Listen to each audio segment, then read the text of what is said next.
नमस्कार दोस्तों, हमारे इस चैनल संस्कृत सरयू में आप सभी दोस्तों का बहुत बहुत स्वागत है। दोस्तों, आज हम चतुर्थी विभक्ति संप्रदान कारक लेकर के आए हुए हैं। पिछले वीडियो में भी हमने संप्रदान कारक चतुर्थी विभक्ति आप लोगों को पढ़ाया था, जिसमें हम जो है आप लोगों को रुचियार्थानाम प्रियमाण पिछले वीडियो में हमने पढ़ाया था। और आज जो है हम आप लोगों के लिए स्प्रेह रिसिप्ट लेकर के आए हुए हैं। अब आइए हम आपको बताना चाहते हैं कि जो है रुचियार्थानाम प्रियमाण और जो है स्प्रेह रिसिप्ट में क्या अंतर होता है और उसमें चतुर्थी विभक्ति कैसे लगता है। तो देखिए, स्प्रेह रिसिप्ट, स्प्रेह मतलब क्या होता है।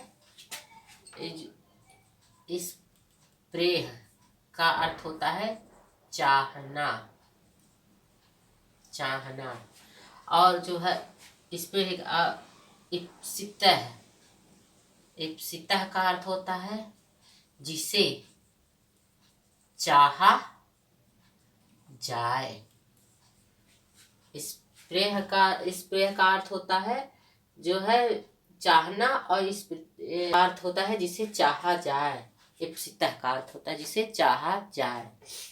अब जैसे जो है पिछले में हमने आप लोग को बताया था रुच्यार्थाना प्रियमाण, तो उसका होता है पसंद आना, अच्छा लगना। लेकिन इसमें स्प्रेह का चाहना हुआ और इप्सितः का जिसे चाहा जाए, जिसे चाहा जाए। अब आइए आपको बताते हैं कैसे स्प्रेह इप्सितः। स्प्रेह चाहना धातु के प्रयोग में जिस वस्तु की चाह, इच्छा या अभिलाषा होती है, मतलब जहाँ पे भी आपका स्प्रेह धातु आ जाए, स्प्रेह धातु का जहाँ पे प्रयोग हो, चाह और इच्छा या अभिलाषा होती है, उसमें संप्रदान, उसकी संप्रदान संज्ञा होती है। और उसमें जहाँ संप्रदान संज्ञा होगी उसमें चतुर्थी विभक्ति का प्रयोग होगा। तो इसमें संप्रदान, इसकी संप्रदान हो गई। और इसमें जहाँ पे आपका स्प्रेह धातु आ जाए, वो स्प्रेह मतलब स्प्रेह मतलब चाहना, स्प्रेह धातु जहाँ पे आ जाए वहाँ पे उस जगह पे चतुर्थी विभक्ति संप्रदान कारक का प्रयोग होगा। अब आइए देखते हैं इसमें कैसे। जैसे स्प्रेह का बता देंगे चाहना, इप्सितः का जिसे चाहा जाए। अब आपने पिछले वीडियो में हमने पढ़ा था रुचियार्थानाम प्रियमाण, तो रुचि अर्था का मतलब होता है जिसे पसंद होना, अच्छा लगना।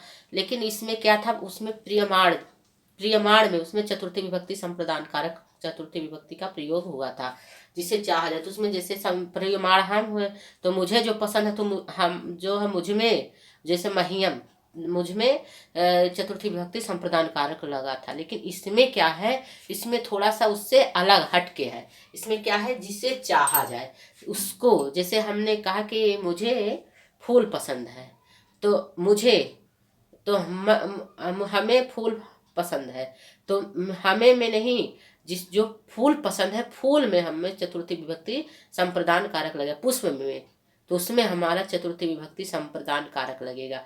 और रुचियार्थानाम प्रियमाण में उसमें क्या था, उसमें जो है प्रियमाण जो कर्ता था, उसमें कर्ता में लगा हुआ था चतुर्थी विभक्ति संप्रदान कारक। इसमें कर्ता में नहीं लगेगा। इसमें जो है जो पसंद है, जो चीज हमें पसंद है, इप्सित है, इप्सित जिसे चाहा जाए, जिसको चाहा जा रहा है, उसमें चतुर्थी विभक्ति संप्रदान कारक का प्रयोग होगा। तो इस तरीके से हमें, अब आइए आपको, जैसे हमने बताया ना कि आपको जिसे अभिलाषा होती है, इच्छा होती है, उसी जिसे स्प्रेह स्पिता में स्पित का चाह धातु के प्रयोग में, जहाँ चाह धातु के का प्रयोग हो, जिस वस्तु की चाह या इच्छा की अभिलाषा हो, उसमें जिस वस्तु की चाह इच्छा हो, यही बता रहा है। तो ये हमने आपको बताया, जैसे फूल पसंद है, किसी को जो है फूल को चाहता है, कोई मान लीजिए लड़का है, लड़की को चाहता है, राम जो है सीता को चाहते हैं। तो इसमें जिसे चाहा जाएगा उसमें संप्रदान कारक चतुर्थी विभक्ति का प्रयोग होगा। तो आइए देखते हैं। जैसे आपको बता दें, राम सीता को चाहते हैं, राम जो है सीता को चाहते हैं, तो राम क्या हो गए, कर्ता हो गए, सीता को चाह रहे हैं। अब सीता क्या है, इप्सित है, सीता इप्सित है। और चाहते हैं, तो चाहने पे यहाँ पे धातु लगेगा। तो इसमें देखिए राम सीता को चाहते हैं। अब यहाँ क्या हो जाएगा, राम अब सीता में चतुर्थी विभक्ति संप्रदान कारक लगेगा, सीताय। अब क्या हो गया, ये सीता में चतुर्थी विभक्ति संप्रदान कारक का प्रयोग होगा। एक सेकेंड, सीता। अब देखिए यहाँ पे जो है स्प्रे धातु है, स्प्रेहति, क्या हो जाएगा, स्प्रेहति। राम एक ही है तो सीता को चाह रहे हैं, तो यहाँ हो जाएगा स्प्रेहयति। अब स्प्रेहति धातु आया है। अब जहां पे स्प्रेहति धातु आ जाएगा वहां पे क्या होगा, वहां पे चतुर्थी विभक्ति संप्रदान कारक होगा। तो यहाँ पे सीताय, यहाँ पे क्या हो गया, सीताय में चतुर्थी विभक्ति संप्रदान कारक लगा हुआ है। अब यहाँ यही हम बता रहे हैं आपको कि इसमें जो है जिसे चाहा जाए, राम जो है सीता को चाह रहे हैं तो सीता में चतुर्थी विभक्ति संप्रदान कारक का प्रयोग होगा। इसी तरीके से देखिए निखिल पुष्पों को चाहता है। अब निखिल जो है पुष्पों को चाहता है, तो निखिल तो है लेकिन पुष्प, एक पुष्प को तो चाहता नहीं है, बहुत सारे पुष्प को चाह रहा है। तो बहुत सारे पुष्पों को चाह रहा है तो इसमें तो बहुवचन लगेगा। तो इसमें क्या होगा, निखिल है,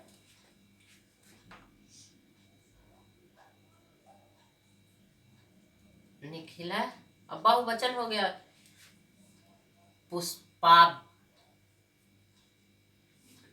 निखिला पुष्पाभ्या,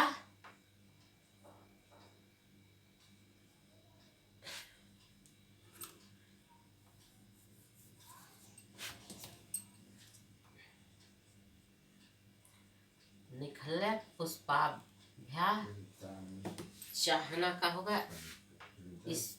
अब यहाँ भी आ गया स्प्रेहत। अब निखिल क्या हुआ, पुष्पों को चाहता, पुष्प उसकी चाह है, तो यहाँ पुष्प में तो बहुवचन संप्रदान कारक, बहुवचन चतुर्थी विभक्ति संप्रदान कारक लगा हुआ है, निखिला पुष्पाभ्याम स्प्रेहति।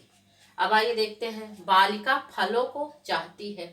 अब बालिका फलों को चाहती है तो बालिका बहुवचन भाई, बालिका, तो इसमें क्या होगा, बालिका है,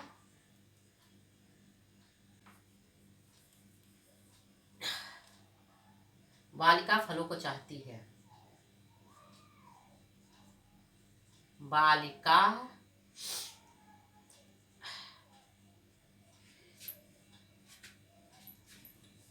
अब इसमें भी बहुवचन रूप लगा हुआ है, फलाभ्याम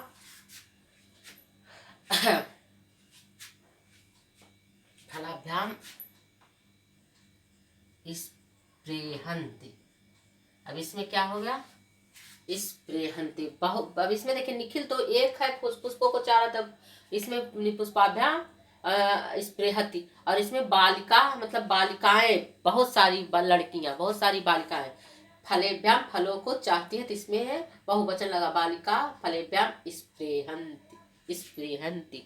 तो यहाँ क्या हो गया, फल में जो भ्या।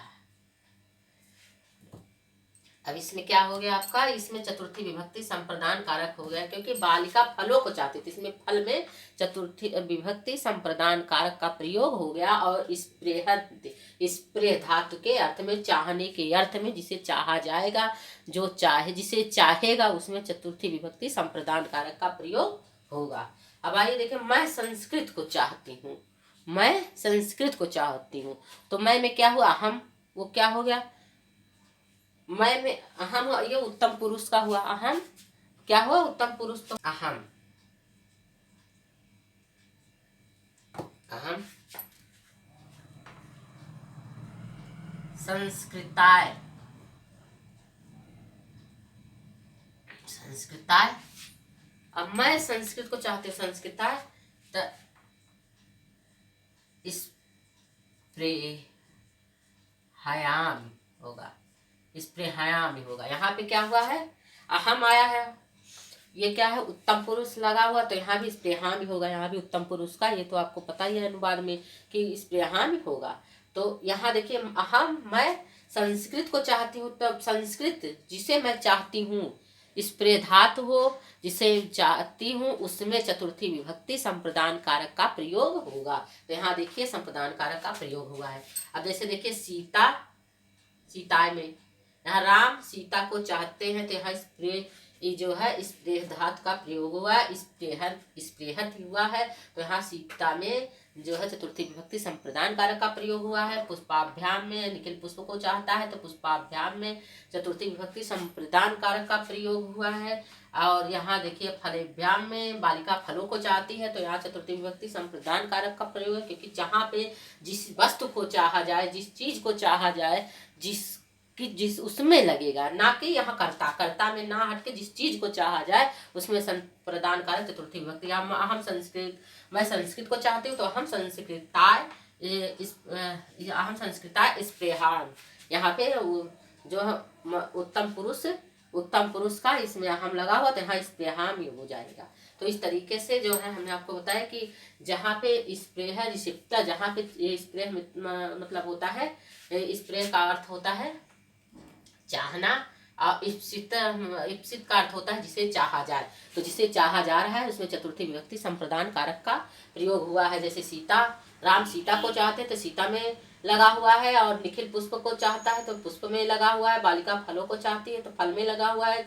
और चतुर्थी विभक्ति संप्रदान कारक, मैं संस्कृत को चाहती हूँ तो संस्कृत में चतुर्थी विभक्ति संप्रदान कारक लगा हुआ है। सीता में चतुर्थी विभक्ति संप्रदान कारक, पुष्पाभ्याम में चतुर्थी विभक्ति संप्रदान कारक जो है, और फलेभ्याम में चतुर्थी विभक्ति संप्रदान कारक, संस्कृताय में चतुर्थी विभक्ति संप्रदान कारक। स्प्रे धातु के साथ जो है, जहाँ स्प्रे धातु आ जाएगा वहाँ आप लोग या ध्यान से देखिएगा, स्प्रे धातु के अर्थ में कौन सा स्प्रे धातु जहाँ पे आ जाए वहाँ पे कौन सा विभक्ति कौन सा कारक होगा, तो वहाँ पे चतुर्थी विभक्ति संप्रदान कारक का प्रयोग होगा। और उसमें स्थित जो जिसे चाहा जाए उसमें चतुर्थी विभक्ति संप्रदान का प्रयोग कारक का प्रयोग होगा। अब इसमें देखिए स्प्रेहत, स्प्रेहत, स्प्रेहंत, स्प्रेहाम, तो यहाँ पे जो है सारा हो गया है। तो यहाँ पे जो है पिछले में जो हमने आपने बताया था रुच्यार्था नाम प्रियमाणा, वहाँ पे प्रियमाण में कर्ता में जो है चतुर्थी विभक्ति लगेगा, लेकिन यहाँ पे जिसे चाहा जाएगा उसमें चतुर्थी विभक्ति संप्रदान कारक का प्रयोग होगा। तो इसे देखिए स्प्रे चाहना धातु के प्रयोग में जिस धातु की चाह, इच्छा या अभिलाषा होती है उसकी संप्रदान संज्ञा होती है, और जहाँ संप्रदान संज्ञा होगी वहाँ पे चतुर्थी विभक्ति का प्रयोग होगा। तो आपको इस तरीके से हमने छोटे छोटे भागों में हमने करके चतुर्थी विभक्ति संप्रदान कारक का जो है सूत्र आपको समझाने की कोशिश की है। अब आइए, अभी 2 सूत्र चतुर्थी विभक्ति संप्रदान कारक का बचा हुआ है, और जो है अगले वीडियो में आपको उन्हीं दोनों को हमको समझाना है, बताना है। आप लोगों को दोस्तों ये जरूर समझ में आ गया होगा, कि क्योंकि हमने अपने हिसाब से आप लोगों को समझाने की कोशिश की है। नमस्कार दोस्तों।